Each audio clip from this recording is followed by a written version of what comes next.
Creating an assessment using Google Forms. Google Forms is a great way to assess students, whether it be tests or quizzes. However, you need to know how to create a quiz for it to actually be a quiz in Google Forms. Now, I've already created a video on the necessary settings that you need to consider for this to become an official quiz on Google Forms. And that involves going to the quizzes tab and first checking make this a quiz. Now there's far more settings options than that. So if you have not watched that video already, please watch that video first and then come back to this one. But if you have, we'll continue. Let's say we are giving a history quiz. Now you see here, the title transfers down. And form description, you can add a little more detail. Maybe it's chapter 1. Maybe it is the American Revolution. For our sake here, we'll just put basic history knowledge.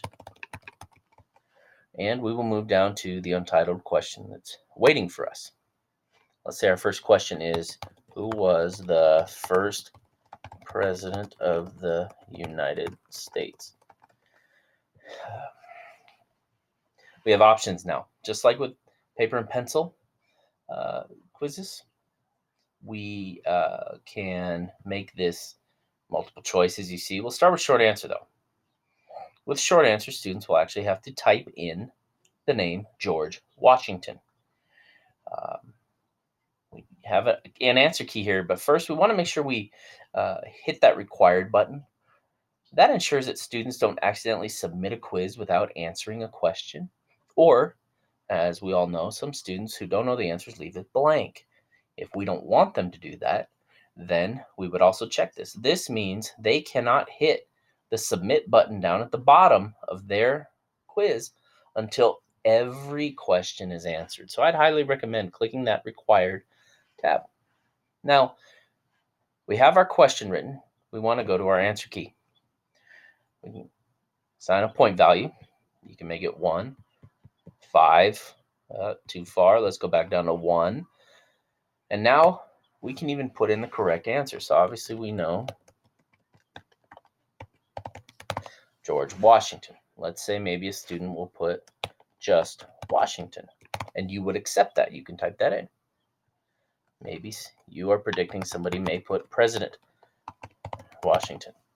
Or your students are having a tough time spelling the name George, and they spell it mixing up the O and the E. You could even put that if you want. You can have as many correct answers as you want. And when you're done, you have to decide, are you going to mark all other answers incorrect, or will you go and manually look at every response and check whether it's correct or incorrect? That is up to you. Then you hit done, and now it shows you your correct answer options are here. The students will not see this. When you send it to them, they will see it the way the preview tab shows. Now let's say we want to create a second question. Let's go here. Let's just make it simple. What state do you live in? Okay. We could make it short answer like the previous one. Maybe you want all short answer, but let's say maybe we want multiple choice. We have option 1 available to us. Let's say we want 4. Click add option, and let's add one more option. Obviously, we all live in California. There's an option. Here is Virginia, Hawaii. Oh boy. Arizona. Okay, once again, make sure you hit required. Go to the answer key. Here, you check the answer that's correct, and don't forget your point value. And hit done. And you can continue to create different types of questions until you are finished. When you're finished, you can hit the send button, and it gives you options to email this, or you can get a link and send that to your students as well.